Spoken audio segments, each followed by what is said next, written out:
Hello, everyone, and thank you for having me. Just a brief intro about myself. My name is Arin Yadav. I'm a second year student from Vellore Institute of Technology, Chennai, and I recently participated in, not recently, but in 2023, I participated in Google Developer Solution Challenge, and we were in the top 10 category from our country alone. So uh, it's been a nice journey overall. From there on, I participated in other hackathons such as SIH, in which we were also the finalists. Then I also made it to Shark Tank, but we did not get to the final pitching stage. And quite recently, I also made it to the qualifying stage for Microsoft Imagine Cup. So that's a brief intro about me. Now, coming to the info session, I'll present the PPT and everything. Just give me a minute.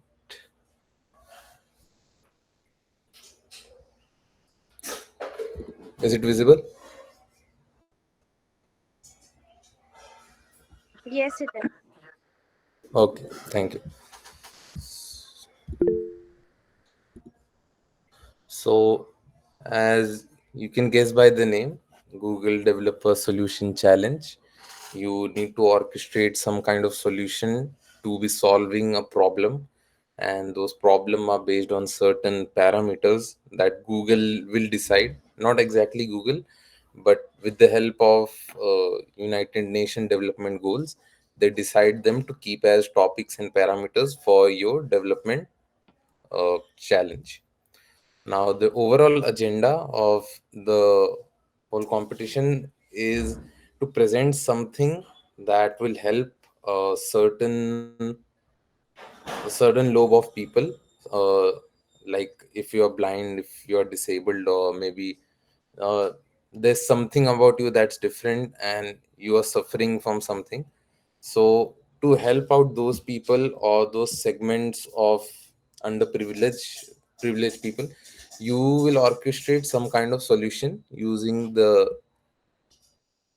sustainable development goals. Now, these sustainable development goals were created solely for the purpose of helping out each other globally. So, this is the reason. Uh, Mostly Google, every time in every most of the competitions you will visit, you will have these sustainable development goals as parameters set for you. Now the timeline, as you might be informed about it, or even if you're not, so the registration has already opened.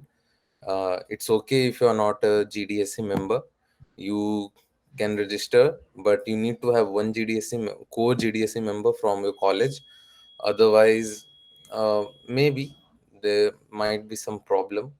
I never heard of any case where I did hear any problem as such, but it's better to be on the safer side. Now the kickoff event will start on January 11. What the event is something from where everything will start. So basically it's like the start of the race will start on 11th January. Then you will have your final submission on February 22. So you'll have a total of 30 days, or total 30 days if you haven't already started. And and I think they might even extend it 10 days. So you will have almost 40 50 days to complete everything. Then you will have the judging round. There's no physical judge or as such. You need to make a video for your solution, and based on that video you will be selected into the top 100 teams.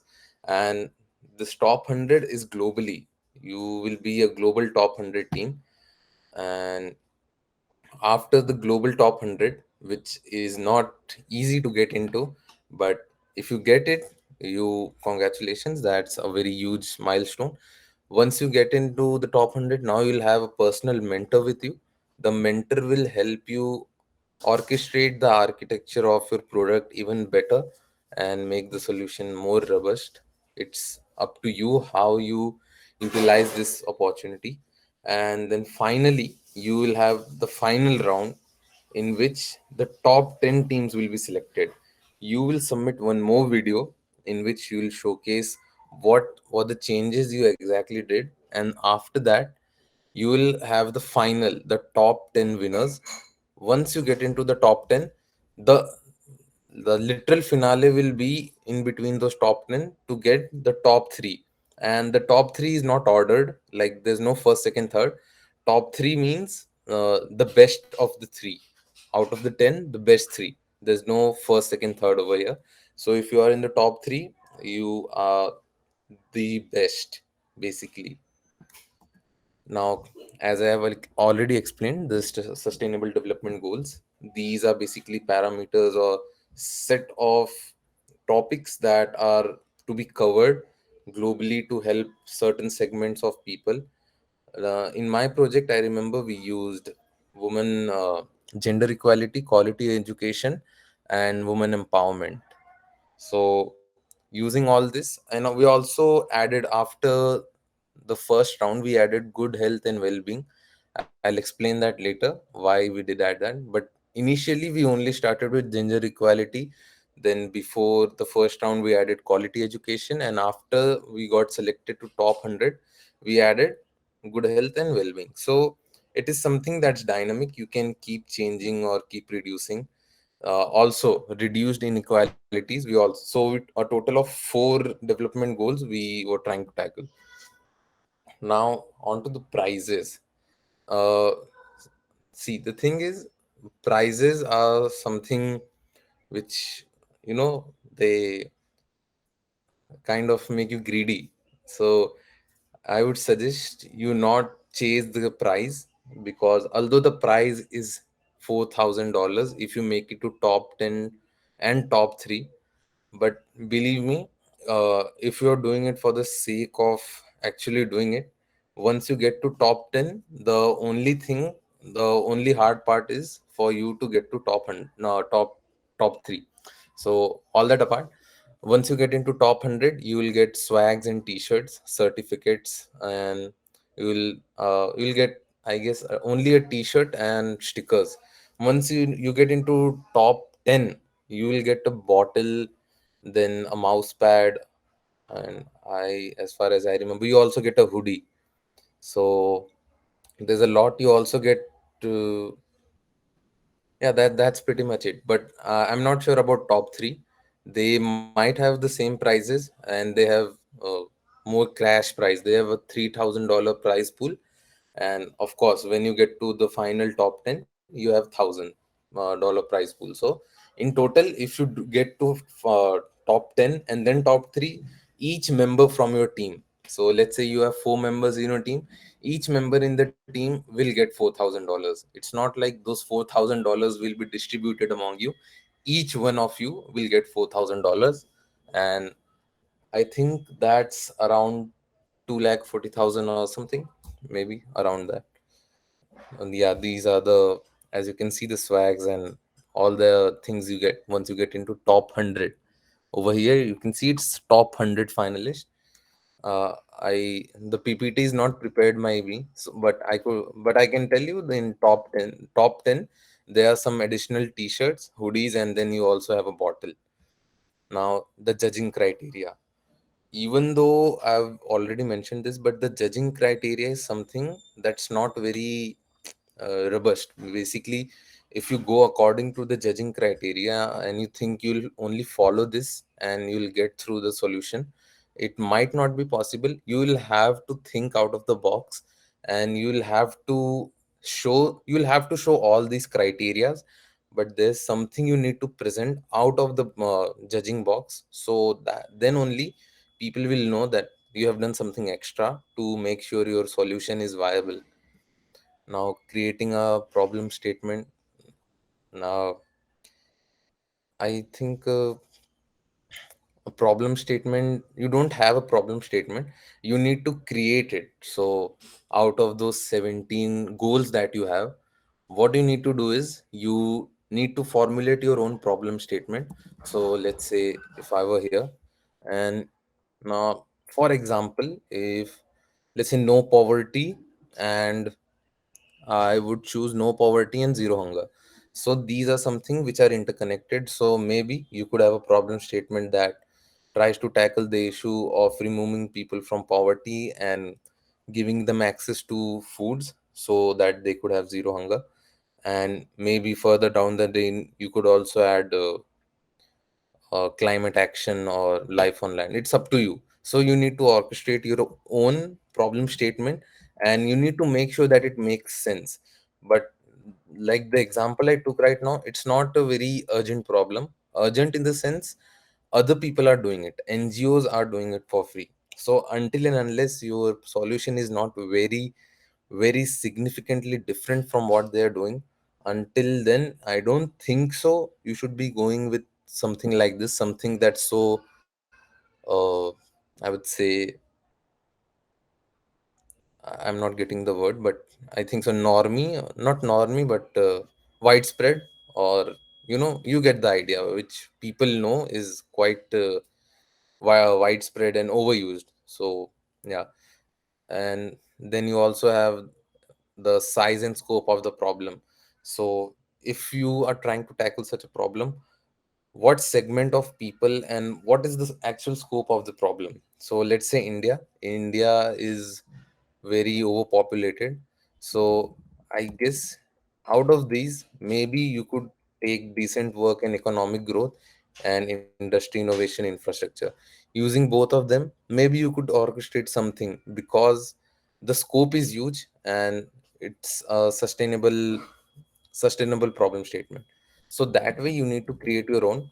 And yeah, how to structure is a very important part. So basically, who, what, where, when, and why, these are, we call it the four W's. And these four W's are basically the building block of the problem statement. I'll share the PPT uh, with Ishita, and so she can share it with you all if you need it. And then there are Google technologies such as Firebase. Just wanted to know how many of you are backend developers in the meet?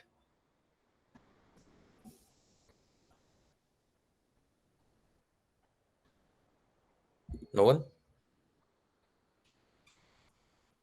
I have joined late. Can you please repeat what about Shark Tank Tutor? Actually, nothing much. So we created a digital commerce platform where we were trying to give better market access to micro, small, and medium enterprises. So what we did was we made sure that based on location you could access smaller kind of these things, enterprises. So that went into Shark Tank round, the round two. We did not make it to the pitch round. Okay, so even if you are starting out in backend development, you already know that it's not easy. And by easy I mean, even if you have the slightest of problem. So if I were to take some small error, if I forget this thing, I just forget, there you go, you have a big error, nothing will work anymore.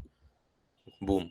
So that way, if you, even if you start out, you know that backend development is not easy. It requires a lot of focus, and you need to be very careful with what you're making. So Firebase is a backend system. It allows you to do all the operations that a backend system would do, which you make by yourself. But this is much safer and much robust in the sense that all you need to do is click few buttons to get the operations done without coding everything all by yourself. Now Flutter and Android Studio. So many people don't know this, but Flutter is a cross-platform development framework. So basically you write your code once and it will run on any operating system. You just name it. You might think of a watch, it will work on a watch. On a TV, it will work on a TV. Linux, Windows, Mac OS, the Google OS, which whose name I don't know, then Android, and then you also have iOS. It will pretty much work on every existing uh, operating system that is affiliated with Google and also Android. So it's a very nice framework even to this date. Even though I'm not much into front end, but if I ever want to create a front end, I always choose Flutter because it it makes the job so easy. You write your code once, and now you have available, you have the interface available for every platform. Now, TensorFlow and Collab. AI and ML is something I did not explore too much right now. I plan to do it, but as far as I know, TensorFlow is used to create deep neural networks, and it's used for AI a lot. People use TensorFlow to create models, and they keep these models on Google Cloud, and with the help of that, they are able to run it on their web applications as well as mobile. Again, Firebase will help you deploy these models onto Firebase, Google Cloud, and then it will help you run it on your Android device or any other device. And submission criteria, as I have explained already, the submission criteria, it can vary, but uh, to sum it off, what will happen, you will create a project, you will give a summary, you will give the implementation, that which specific products and platform did you choose, like the tech stack and maybe the architecture of the whole product that you make, product or software or prototype, whatever it might be.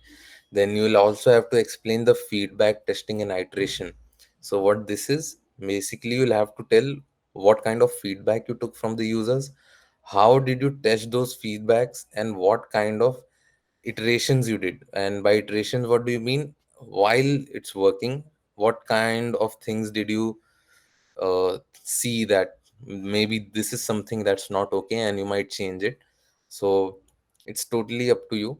And success and completion of solution is basically, you have to make sure that by the time you submitting it, you are submitting a solution that's viable and it's not incomplete. Otherwise, if it's incomplete, then you know it, you yourself know it, if it's incomplete, it's not worth it. People will for sure somehow get it, because this is not a hackathon, this is a solution challenge. It will go on for months and months and months. So even the slightest mistake will be mentioned, people will be able to figure out the slightest mistake. In hackathons, usually you are given the leash that, okay, if there's a slight problem, because you only have 48 hours, how good can you do it, right? So even if you have a slight problem, it's fine. They understand that it's 48 hours, we want to see what they were exactly trying to make. But over here, you literally need to be to the point of perfection, because you're given so much time and resources. Now the final point is scalability. Will your solution be scalable? Maybe in 2 3 years, will it be useful? Will the problem statement that I was talking about, will that problem statement actually exist, or maybe the problem statement itself won't exist? So you have to think about it. If the problem statement itself won't exist, then there's no way this is scalable. Scalability will only exist when you know the problem will persist for a long time, and you will be able to keep solving it until it's alive. Now, these are the same things that I have already said. Uh, Clean code, no plagiarism. I think that's really up to you, because plagiarized code is something that's not a concept anymore, because chat gpt and copilot tab, and there's so many copilots now that even if you don't want to use them, you will somehow or some way use them. So plagiarism is something that you cannot escape, you'll always have it. Yeah, you can try to keep your code clean and make sure that it's readable and understandable to everyone. You will have to do the video and evaluation all by yourself. You will have to make sure your video is nice. So this was everything about the solution challenge. Now, if there's any question that you want to ask, I'm free to answer, and any question is fine. I think so. There's one more question.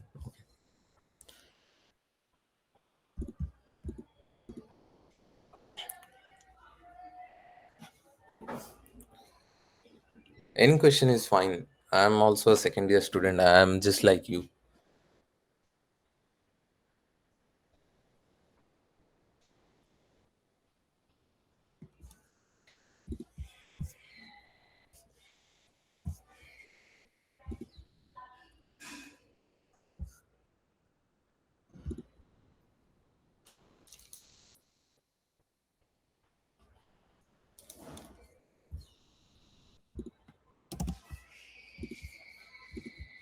In case you want a reference, this is the video that we submitted for round 2, the improved version of our solution. This The application's name was Femunity. Basically, we were trying to tackle the issue of women harassment, not as in the safety on social media. So we orchestrated a platform that could provide a better way for them to develop themselves online with this platform. You can have a look to in the video. This is the second version. The first version is on my teammates YouTube, and I can't find it right now.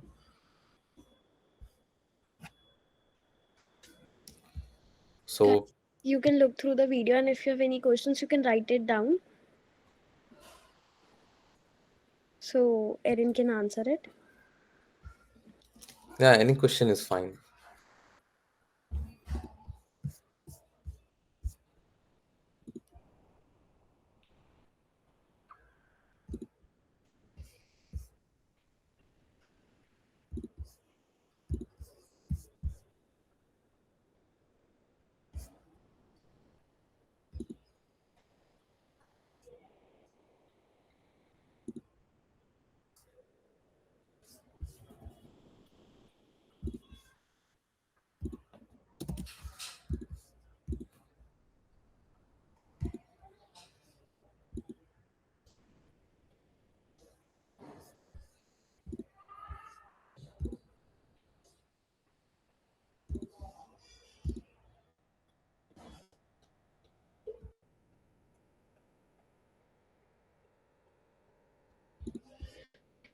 In case you want to ask me personally and you're not able to ask here, I'll also drop my LinkedIn account. Just you can message me personally. It's really up to you. Yeah, that would be much more better because maybe they are not able to ask it here, so they can reach out to you. I mean, to be honest, you can ask. There's no judgment, to be honest, because you have to start somewhere.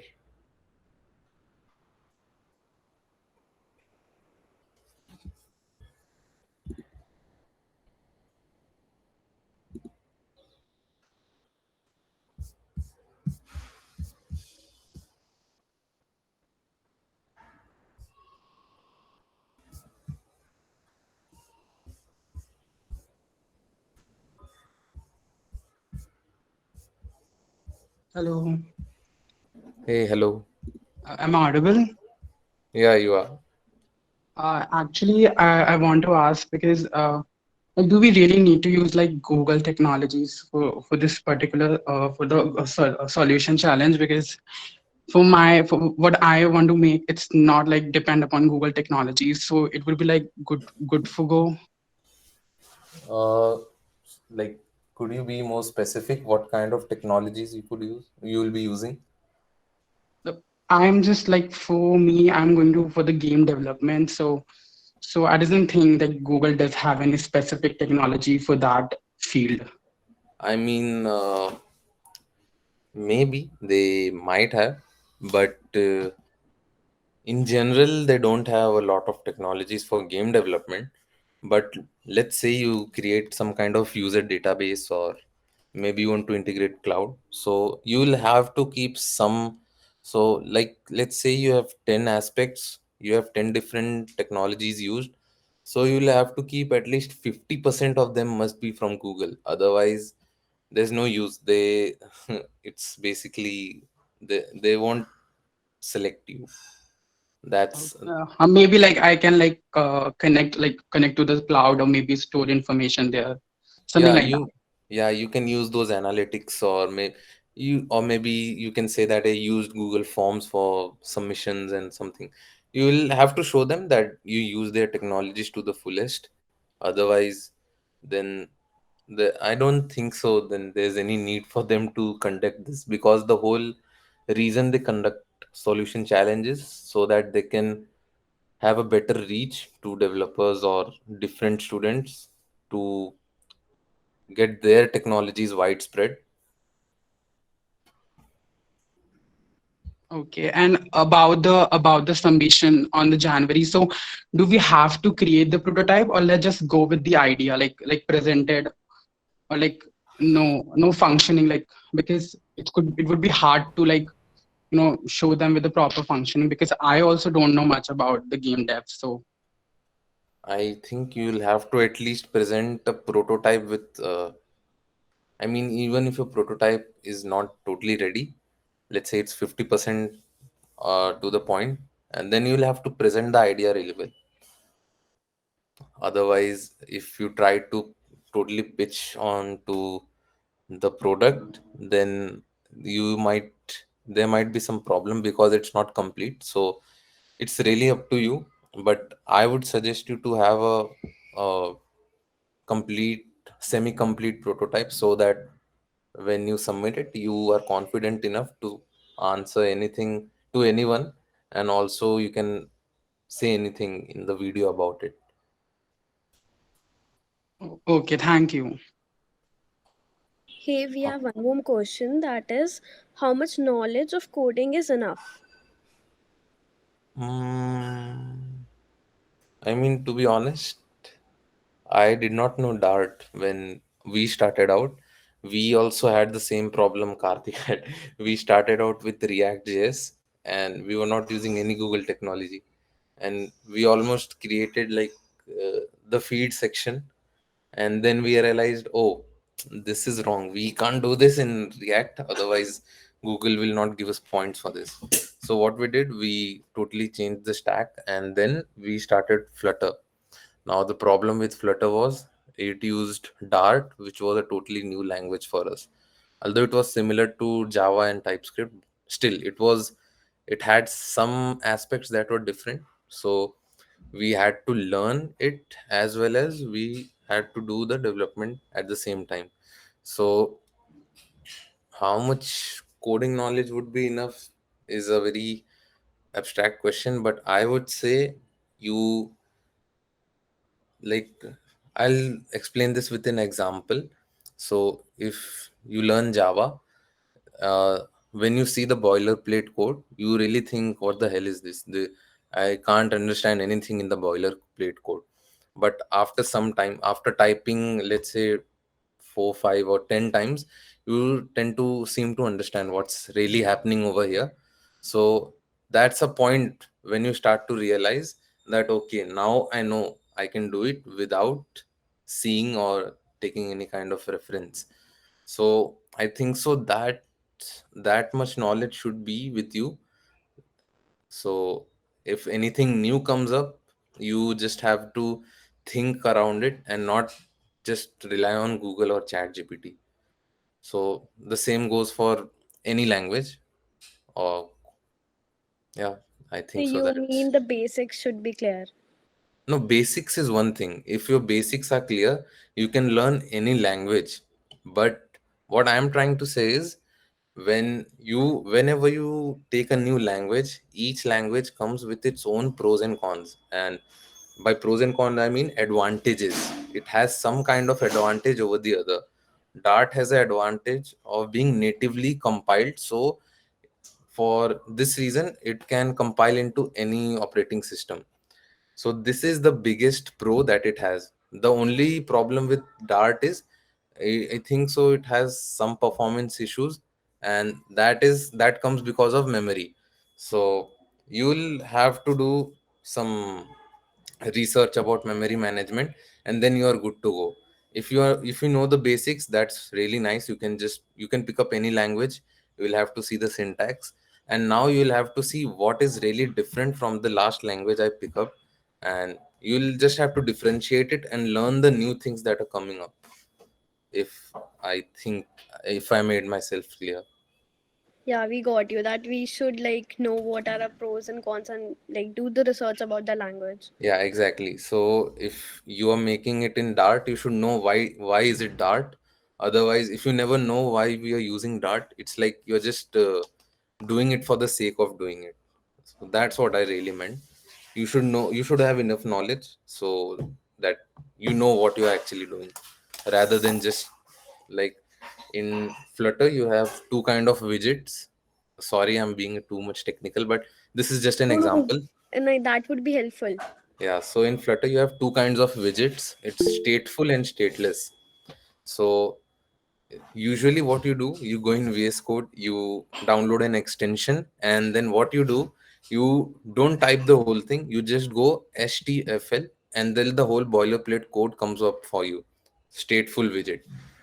So let's say you are someone new.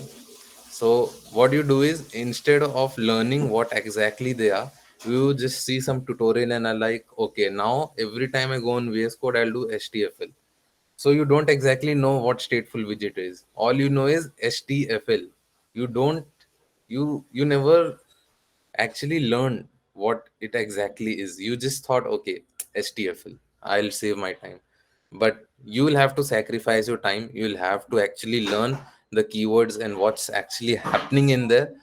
And once you know everything, then the HTFL you will be doing is justified, because you are saving time because you know it. If you are saving time because you do not know it, then you are kind of harming yourself by not learning anything. Like you can use shortcuts only when you know how to do it properly. Exactly. Even if I take the example of Java, if you know the boilerplate code, what exactly is happening in that boilerplate code, you go PVSM. You know what's happening. So you just want to save your time and not write the boilerplate code. But if you don't know what's the whole public static void main, if you don't know what's exactly happening, and you just go PVSM, then you are harming yourself. This is one big advice I give to everyone. Until and unless you do not annoy yourself by writing the boilerplate code, be it anything, back end, front end, or design, anything, until and unless you don't annoy yourself by writing the boilerplate codes and having a muscle memory out of it, you will not learn it. You will simply just by heart it, and then you will forget it. The logic building, right? Yeah. Should be clear. So I guess Kanishka, you got your answer. And And that, also, like personally, what do you suggest, that React is better or Flutter, according to your experience? see, Flutter is developed by Google, and we all know Google. They don't usually like to share their stuff. So the only problem with Flutter is, when you want something to be exactly how you want it to be, you cannot do it because it is owned by Google. Everything you do is supposed to come from Google. So any kind of modules, libraries, and uh, anything is supposed to come from Google and must be developed by them. So the support must be given by them. So let's say the Linux support from Flutter, maybe we cannot make it as a open source community. You cannot make it because Flutter is totally developed by Google. Even though it's open source, they make it in such a way that you cannot edit it. Usually what happens, open source, it's open source, but when you get it, what will happen, you will try to edit their own files, their developed files. It's not accessible to you. You cannot change it at times.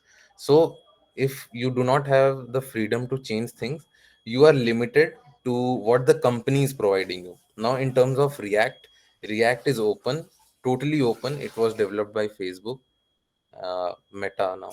So, but it was totally open source. So now people have created so many libraries and so many frameworks under it, that at this point, people don't even need Facebook to do anything. They just do it all by themselves. So maybe they need some kind of a chart module. They'll create it by themselves and then they'll make it public. Now people can use it. So in my opinion, React is better because again, if you are doing web development, you know JavaScript, you will know TypeScript, and because of this ecosystem you will have to stick to React. But if you're totally new and you do not know JavaScript, and then you can go for Dart and you can learn Flutter. But personally my opinion would be React is better, and it's more widespread than Flutter is. Flutter is good for personal projects, but in terms of industry level applications, React JS is, React and React Native, they are much more widespread. Okay, because like it's more user friendly. Yeah. Thank you. Anybody? Questions? Yeah, actually, I have another question. So, Yes. I meant to ask that, like, you, when I was hearing you, you were just, I was saying that you emphasizes the word Android. So, does it my application have to be like Android oriented, or it can be like PC? Because since it's a game dev, I think it would be like suitable for me to go for the PC version, because I think it will be like more suitable for the people to understand the game, because it's a game that educates people. So that would be Uh, good to go. Like, See, I get I get your point. I totally agree with you too. But if you think about it, not everyone is a developer. You will also have to think from the user side. And now, if you think about it, on an average, in a Indian household, there are more mobiles than there are laptops. So if you want them to learn and on an individual level, wouldn't it better would it be it would be better if it's on Android and mobile, because you can reach out to more people that way. Not denying your whatever you are putting forward, but if you think about it, if you think about the scalability, this is how it should work. It should reach out to more people through Android and mobile. So oh, it's really okay. up to you if you want to create a desktop application. No, no, okay. No, I Yeah, got the idea what you're trying to yeah. put.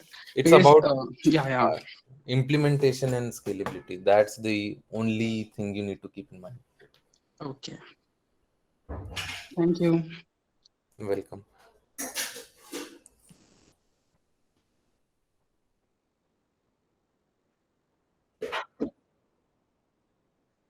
Yeah.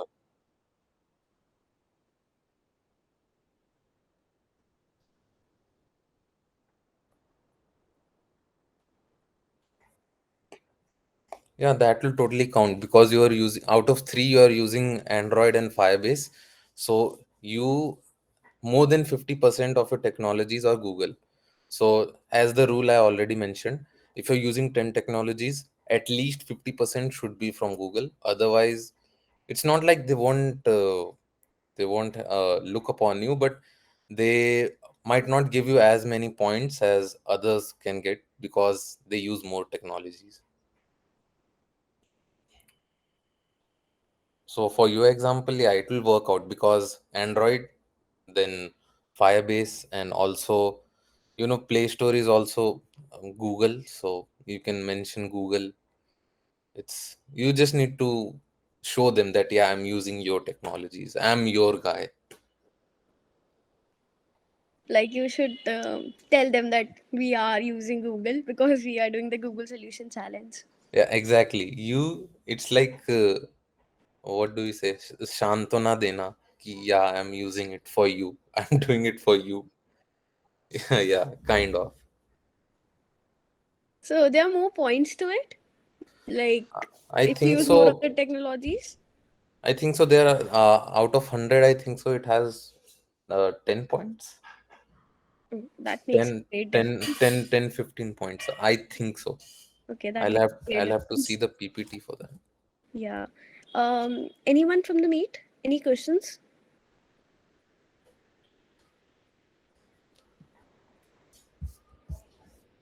Or we'll wrap up the session in case you don't have any queries or questions. Or you can reach out to him on his LinkedIn, which is in the chat box.